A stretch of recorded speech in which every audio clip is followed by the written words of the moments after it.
Hello everyone, my name is Phương and today I will watch the English by myself and I will uh, sh- I will share my watched to report. Part one, I will listening.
Well,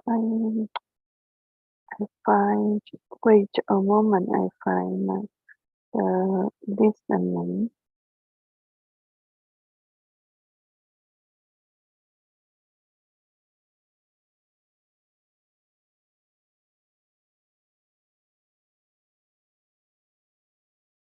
Good morning.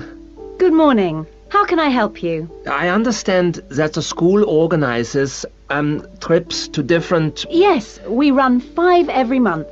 3 during weekends and 2 Wednesday afternoon trips. What sort of places? Well, obviously it varies, but always places of historical interest, and also which offer a variety of shopping because our students always ask about that. And then we go for ones where we know there are guided tours because this gives a good focus for the visit. Do you travel far? Well, we're lucky here, obviously, because we're able to say that all our visits are less than 3 hours' drive. How much do they cost? Again, it varies. Between £5 and £15 a head, depending on distance. Uh-huh. Oh, and we do offer to arrange special trips if, there are more than 12 people. Oh, right. I'll keep that in mind. And what are the times normally? We try to keep it pretty fixed so that students get to know the pattern. We leave at 8:30 a.m. and return at 6 p.m. We figure it's best to keep the day fairly short. Oh, yes.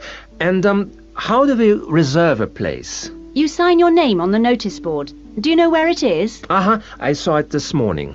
And we do ask that you sign up 3 days in advance, so we know we've got enough people interested to run it, and we can cancel if necessary, with full refund, of course. That's fine, thanks. And what visits are planned for this term? Right, well, I'm afraid the schedule hasn't been printed out yet, but we have confirmed the dates and planned the optional extra visits, which you can also book in advance if you want to. Oh, that's all right. If you can just give some idea of the weekend ones, so I can, work out when to see friends, etc. Oh, sure. Well, the first one is St. Ives. That's on the 13th of February, and we'll have only 16 places available, because we're going by minibus. And that's a day in town with the optional extra of visiting the Hepworth Museum. All right, yeah, that sounds good.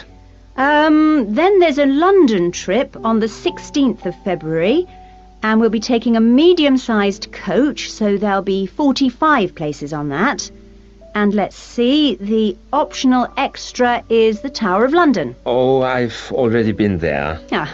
After that, there's Bristol on the 3rd of March. Where? Bristol, Bristol. Okay. That's in a different minibus with 18 places available. Oh, and the optional extra is a visit to the SS Great Britain. Okay. We're going to Salisbury on the 18th of March, and that's always a popular one because the optional extra is Stonehenge. Ah. So we're taking the large coach with 50 seats. Oh, good. And then the last one is to Bath on the 23rd of March. Oh, yes. Is Bath the Roman city? Yes, that's right. And that's in the 16-seater minibus. And where's the optional visit? It's to the American Museum. Well worth a visit. Okay, well, that's great. Thanks for all that. My pleasure. Oh, by the way, if you want more information about any of the trips, have a look in the student newspaper. Okay. Or have a word with my assistant. Her name is Jane Yentob. That's Yentob. Right, I've got that. Thank you very much for all your help. You're very welcome. I hope you enjoy the trips. Section 2. Good afternoon, everybody, and welcome to Riverside Industrial Village. To start your visit, I'm just going to give you a brief account of the history of the museum before letting you roam about on your own. I won't keep you long, okay? Now, from where we're standing, you've got a good view of the river over there. And it was because of this fast-flowing water that this site was a natural place for manufacturing works. The water and the availability of raw materials in the area like minerals and iron ore, and also the abundance of local fuels like coal and firewood, all made this site suitable for industry from a very early time. Water was the main source of power for the early industries, and some of the water wheels were first established in the 12th century, would you believe? At that time, local craftsmen first built an iron forge just behind the village here on the bend in the river.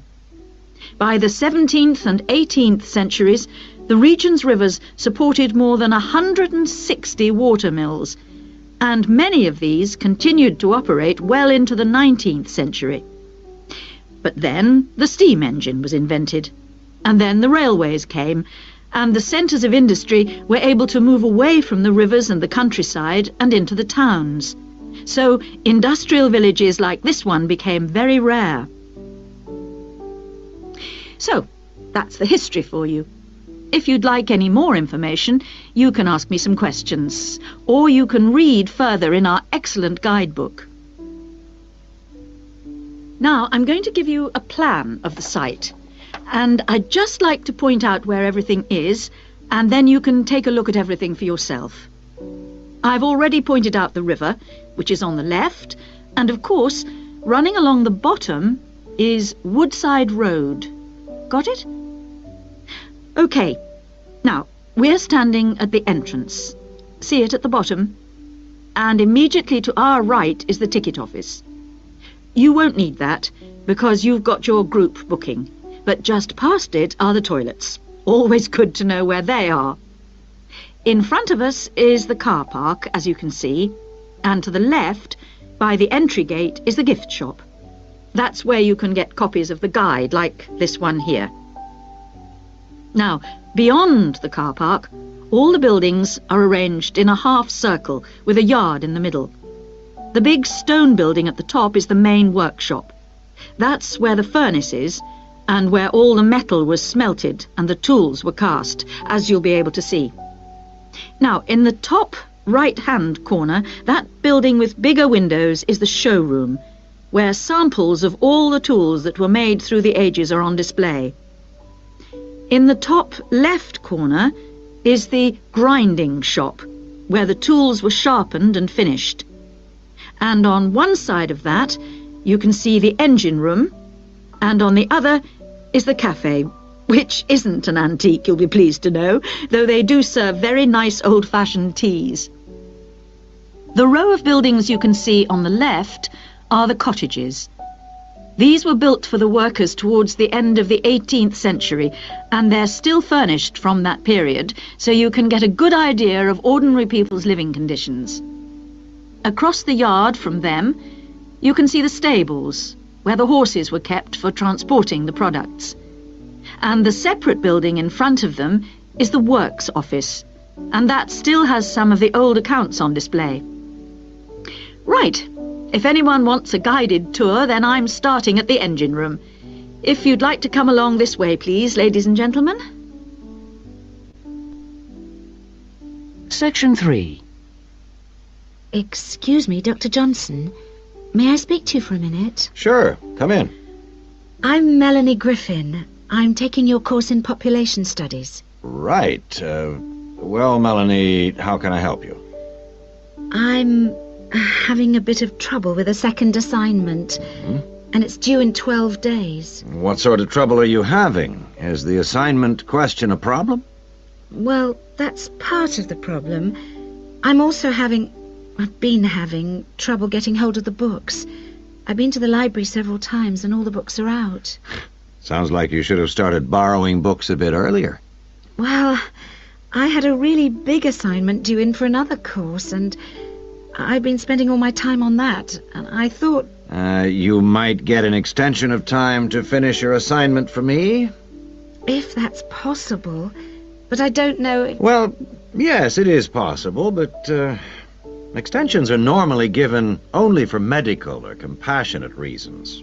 Otherwise, it's really a question of organizing your study, and we don't like giving extensions to students who simply didn't plan their work properly.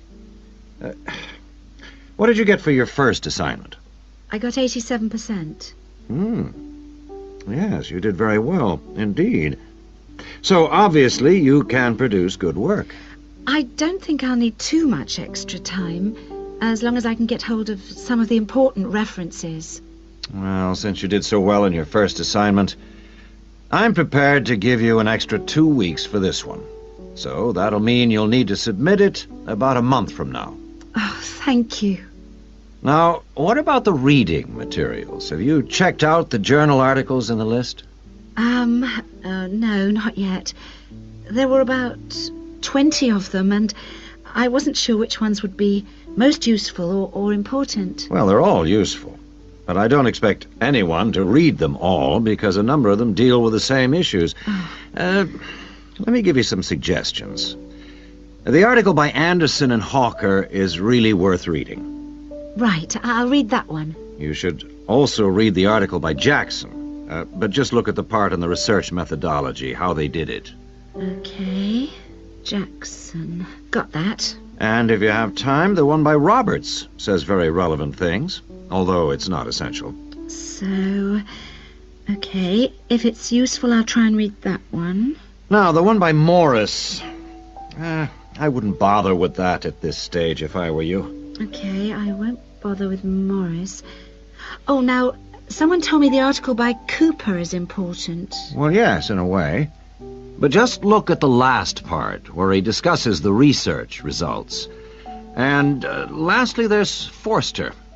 I can't think why I included that one. It's not bad, and could be of some help, but not that much. Now, let's deal with the assignment question. What's the problem there? It's the graph on page 2. What seems to be the problem? It's just the bar graph showing reasons why people change where they live. Well, I've got a photocopy, but the reasons at the bottom are missing. Ah, okay. Look at the first bar on the graph. Now, that indicates the number of people who move because they want more space. Oh, I see. Bar 1. Okay. Now, what about the next bar? Bar 2 is to do with the people living nearby, disturbing them. So they chose to move away to somewhere quieter. Now let's look at bar number 3. Another reason people change their place of living is because they want to be closer to the city. Okay. Proximity to the city is an issue. Now, bar number 4 refers to problems when the owner of the property won't help fix things that go wrong. In other words, the owner is not helpful, and so the tenants move out. Okay. Now, what about bar 5? Bar 5 is about those people who move because they need a bus or train to get them into the city or to go to work. Okay. And bar 6? Bar number 6 is interesting. That reason was given quite a lot. People moving because they wanted to be in a more attractive neighborhood. Oh, yes. Thank you very much. Section 4. Good day, ladies and gentlemen. I have been asked today to talk to you about the urban landscape. There are two major areas that I will focus on in my talk: how vegetation can have a significant effect on urban climate, and how we can better plan our cities using trees to provide a more comfortable environment for us to live in. Trees can have a significant impact on our cities. They can make a city as a whole a bit less windy, or a bit more windy if that's what you want. They can make it a bit cooler if it's a hot summer day in an Australian city, or they can make it a bit more humid if it's a dry inland city. On the local scale, that is in particular areas within the city, trees can make the local area more shady, cooler, more humid and much less windy. In fact, trees, and planting of various kinds, can be used to make city streets actually less dangerous in particular areas. How do trees do all that, you ask? Well, the main difference between a tree and a building is a tree has got an internal mechanism to keep the temperature regulated. It evaporates water through its leaves, and that means that the temperature of the leaves is never very far from our own body temperature. The temperature of a building surface on a hot sunny day can easily be 20 degrees more than our temperature. Trees, on the other hand, remain cooler than buildings because they sweat. This means that they can humidify the air and cool it, a property which can be exploited to improve the local climate.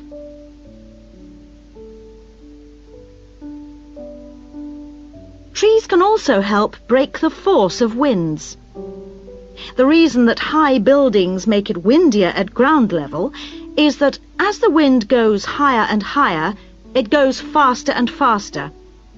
When the wind hits the building, it has to go somewhere. Some of it goes over the top, and some goes around the sides of the building, forcing those high-level winds down to ground level. That doesn't happen when you have trees. Trees filter the wind and considerably reduce it, preventing those very large, strong gusts that you so often find around tall buildings. Another problem in built-up areas is that traffic noise is intensified by tall buildings.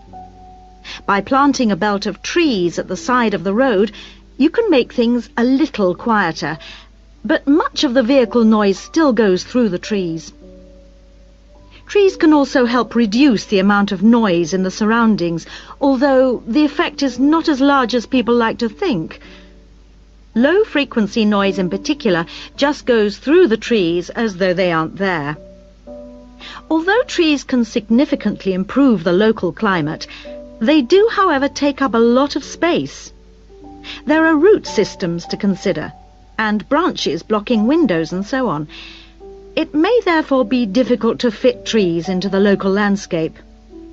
There is not a great deal you can do if you have what we call a street canyon, a whole set of high-rises enclosed in a narrow street. Trees need water to grow. They also need some sunlight to grow, and you need room to put them.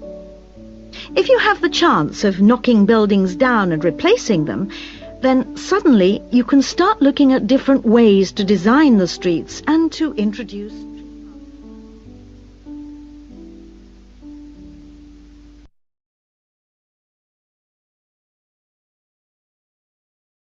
Welcome to the Listening Time Podcast.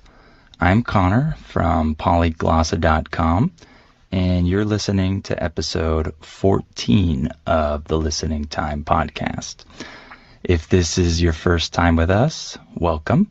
I hope this podcast will be a good tool for you to help you practice your listening skills.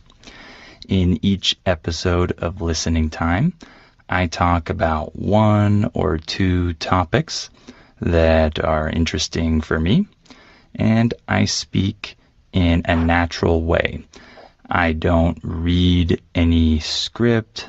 I'm not speaking as I'm reading anything. I'm just speaking naturally as the words come to my mind. So I speak naturally, but I speak a little bit more slowly and a little bit more clearly than the average native speaker. In this way, you can understand me more easily than you can understand native speakers when they speak at normal speed.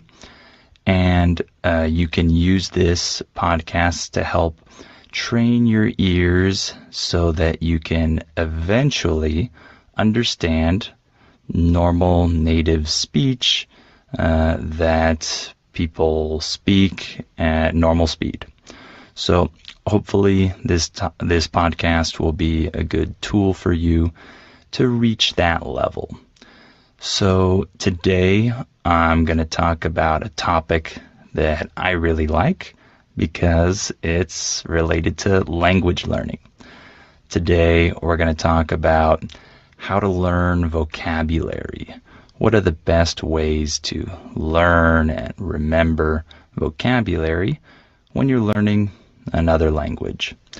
So before we start, remember that the transcript is available for this episode and every episode.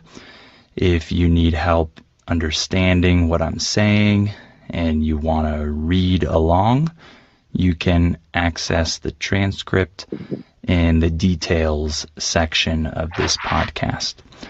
Also, please share this podcast with anyone who might find it useful, and please give it a rating, a like, a comment, if you can, to help this podcast grow and help more people find it. So, let's get started. Are your ears ready? You know what time it is.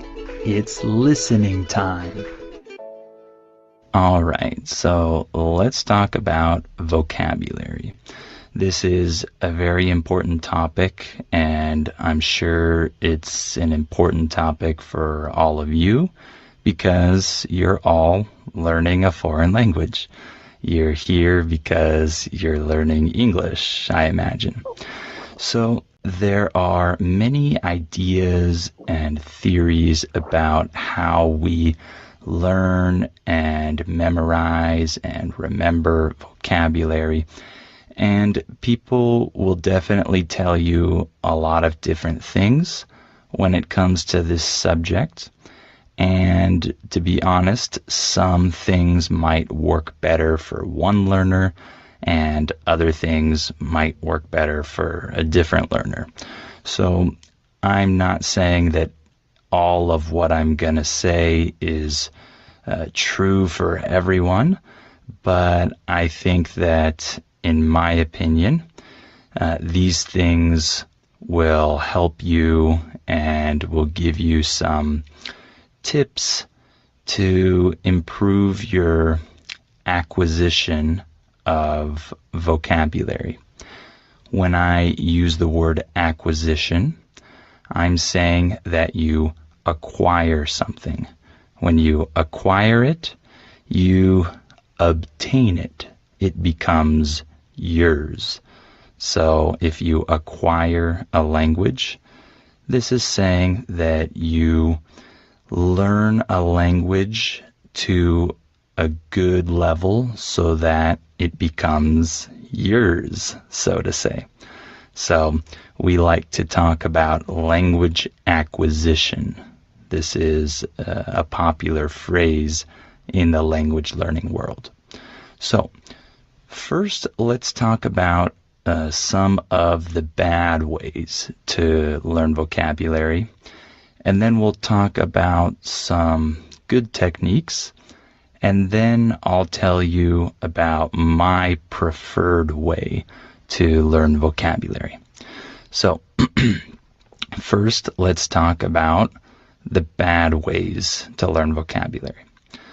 I think that the way that many people try to learn words, is to make tons of lists. Okay? By the way, when I say tons of, I'm just saying many, a lot of. If I say tons of people, I mean a lot of people. So, people make tons of lists, and usually these lists are kind of random. Random means that there's no logical order or reason behind the lists. You're just writing down all the new words that you hear or read. This is not a good technique, in my opinion. I'll tell you why. I used to do this. I used to make a lot of lists and try to memorize vocabulary words from these lists. But the bad thing about this is that you have no context with the vocabulary words. So you're learning the meaning of each word, but you don't really have the context in which the word is used. So what happens is that maybe your brain can remember the exact translation of the word in your language, but it's not really remembering the real meaning and usage of the word. And I noticed this when I used to make lists in the past, is that I would memorize these words and my brain would remember them for a certain amount of time. But then when I encountered these words in real situations, I oftentimes wouldn't understand them. By the way, when I say the word encounter, I'm saying that you come into the presence of this word. You see it, you experience it in real life. You encounter something. If I encounter a situation, it means that I face this situation. I experience this situation. So if you learn these words in a list and then encounter them in real situations, sometimes your brain doesn't register that that is the word that you learned, because you haven't really acquired it very well. You just try to memorize the word and hope it stays in your brain, and many times it doesn't. And many times it doesn't really make sense to you when you actually hear the word in a real situation. I encountered this situation a lot when I used this technique. And so I don't think making random lists is very helpful. Sometimes lists are helpful, but you have to have more purpose with these lists. They shouldn't be random, and you shouldn't rely on them all the time. The word rely just means depend. So you shouldn't rely or depend on lists as your primary way of learning vocabulary. And one other thing that I think, one other technique that I think is not good in learning vocabulary, specifically with phrasal verbs. Okay, let's talk about this a little bit. A phrasal verb is a phrase in English that consists of a verb and a preposition, like go up, go down, go around, etc. These phrasal verbs are very difficult for students because in most other languages, phrasal verbs don't exist. And we have thousands of them in English. And the bad technique that students use to try to learn phrasal verbs in English is that they divide the verb and the preposition, and they try to learn them as like a combination of words. They write the word go on one side of the paper, and then they write all the different prepositions that could possibly go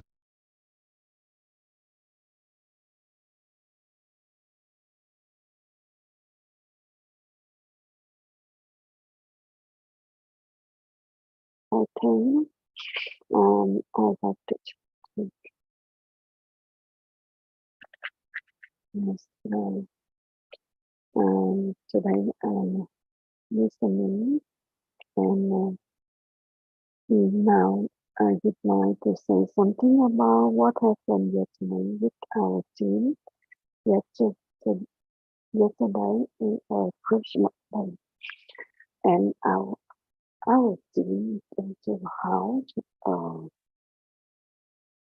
a party, and I can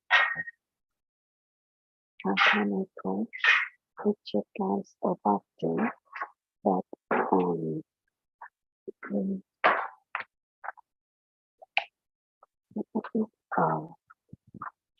a glass of wine, and the first day we meet together apply. So it's very fantastic. We just come to talk together, check the book of God, and just talk and talk together. We discuss about tìm thấy chính mình. Yes, and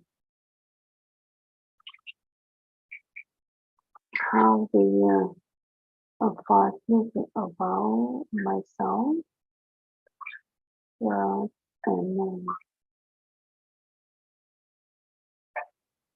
sharing for others.